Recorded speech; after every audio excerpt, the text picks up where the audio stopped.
Before you order parts for your Bafang M410, you must watch this video first. The same model, different parts. The gearbox output shaft for the chainring is different. This left motor features a direct mount interface. The chainring slides directly onto these deep splines and locks differently. The right side motor output shaft has external threads. This is the traditional setup, requiring a specialized lock ring to secure your chainring. If your e-bike uses a chain cover, the mounting holes for the chain cover holder are also different. And what else is different inside the gearbox? We're gonna find out. I'm starting the teardown now on this unit. Let's crack it open and compare the internals. First, we will remove the gearbox. Now that the bolts are out, the casing is usually stuck tight because of the seal. Luckily, Bafang designed pry points around the edge. Just insert a flathead screwdriver into these slots and give it a gentle twist. This allows you to split the motor housing without damaging the mating surfaces.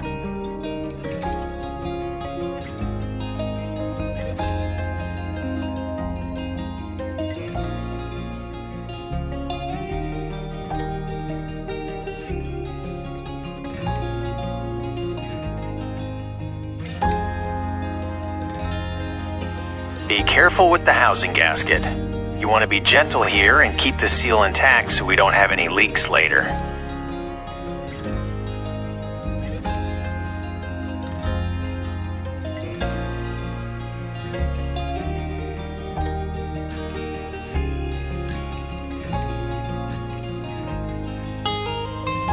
Now let's look at the real mystery, the internal gearbox.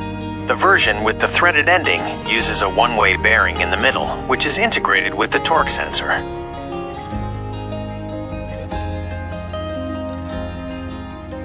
However, on the other M410 type, the one without the threads, the setup is totally different.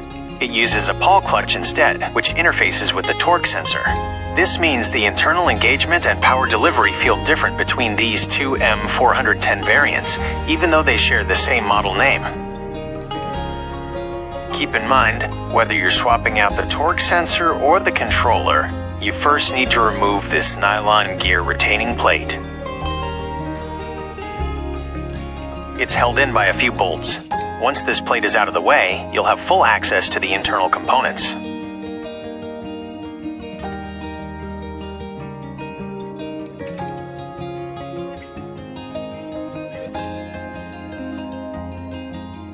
Removing the controller is very straightforward. First, we need to back out these mounting screws.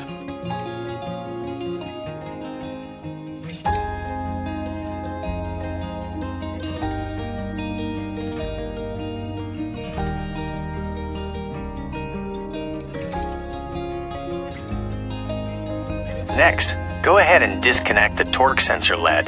This gives us enough room to lift the unit.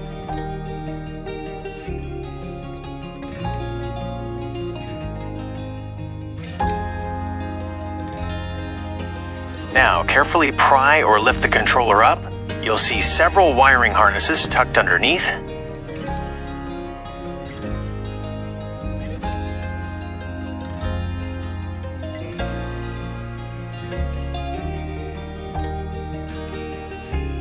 Simply disconnect these bottom connectors, and the controller can be completely removed from the housing.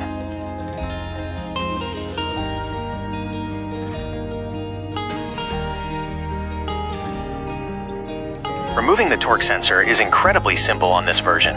Unlike other motors, this gearbox threaded ending motor doesn't use a circlip or snap ring to hold the sensor in place. You can simply tap it out with a hammer.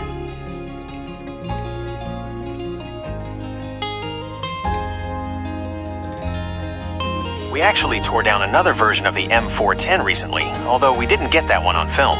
But to summarize the findings, most internal components are identical. The torque sensor, nylon gears, and controller are all exactly the same and completely interchangeable. The only real variation you'll find between these two M410 units is the gearbox assembly. If this saved you from ordering the wrong parts, please hit that like button.